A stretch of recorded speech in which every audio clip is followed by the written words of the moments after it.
अहो ऐकलत का? मधुराज रेसिपीला सबस्क्राइब करताना घंटी पण वाजवा, म्हणजे जेव्हा माझ्या रेसिपीज ऑनलाईन येतील तेव्हा तुमच्या फोनची ही घंटी वाजेल. टिंग टिंग. नमस्कार, मी मधुरा. मधुराज रेसिपी मराठीमध्ये तुम्हा सगळ्यांचं खूप खूप खूप मनापासून स्वागत. आज आपण बेसनाचं धिरडं कसं बनवायचं ते बघतोय. साहित्य: अर्धा कप इथे मी बेसन घेतलेलं आहे. 1 पाव कप तांदूळाचं पीठ.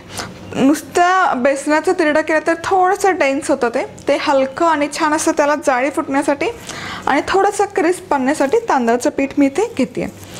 1 चमचा, मोठा चमचा बारीक चिरलेला कांदा, बारीक चिरलेला टोमॅटो 1 चमचा, बारीक चिरलेली कोथिंबीर 2 ते 3 चमचे, 1 हिरवी मिरची बारीक स्लाइस करून घेतली आहे. हिरवी मिरची जरी असली तरी आपण इथे लाल तिखट घेतो. एक साधारण अर्धा चमचा किंवा त्यापेक्षा कमी, 1 पाव चमचा हळद आणि मीठ चवीपुरतं. सगळ्यात आधी सुरुवातीला बेसन पीठ आपण काढून घेऊयात बाउलमध्ये.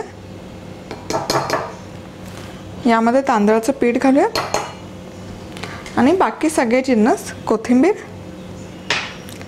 कांदा,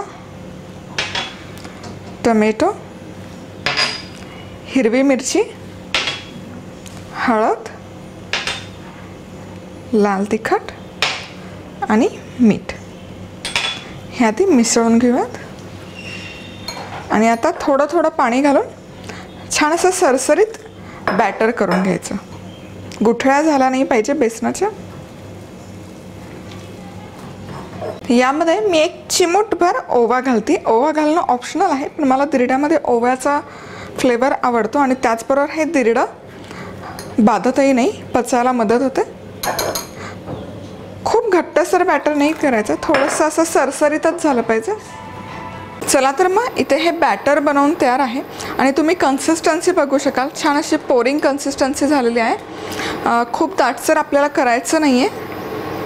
डोसा बॅटर असतं त्याहीपेक्षा थोडंसं पातळ आपल्याला ठेवायचं.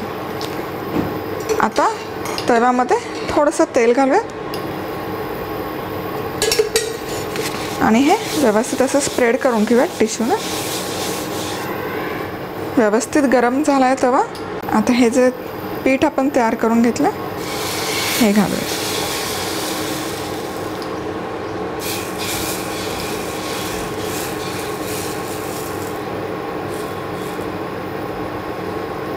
आणि तुम्ही इथे बघू शकाल छोटे छोटे बबल्स किंवा जाळी खूप छान येते त्या धिरड्याला. डेन्स चव येत नाही त्याची बेसनची. आता थोडंसं तेल आपण याच्यावर सोडूयात.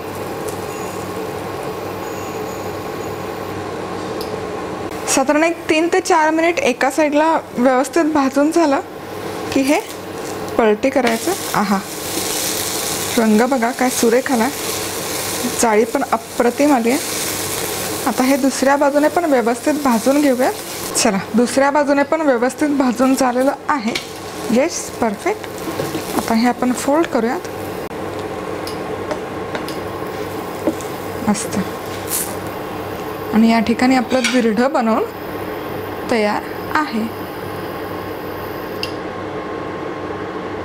खूप छान दिसतंय.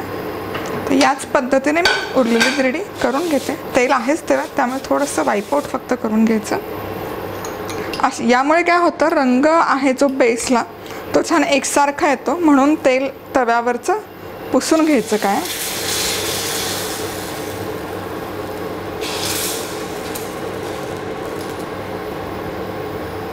आणि मग नंतर बाजूने तेल तुम्ही सोडू शकता.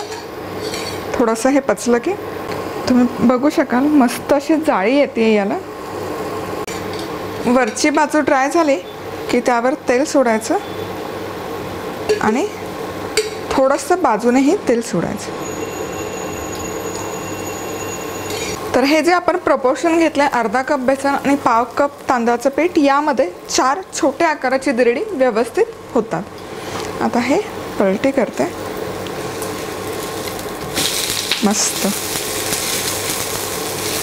अजून तुम्ही सबस्क्राईब केलं नसेल तर सबस्क्राईब करून बेल आयकॉनही क्लिक करू शकता. त्याचबरोबर लाईक करू शकता, कमेंट करू शकता.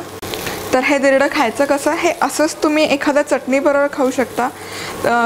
शेंगदाणा चटणी, लसूण आणि खोबऱ्याची चटणी किंवा तिळाची चटणी, या सगळ्या चटण्यांचे प्रकार मी ऑलरेडी अपलोड केलेले आहेत, तुम्ही नक्की बघा.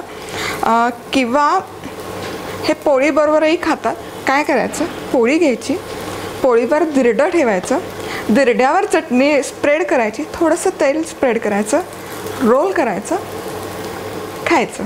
खूप छान लागतं.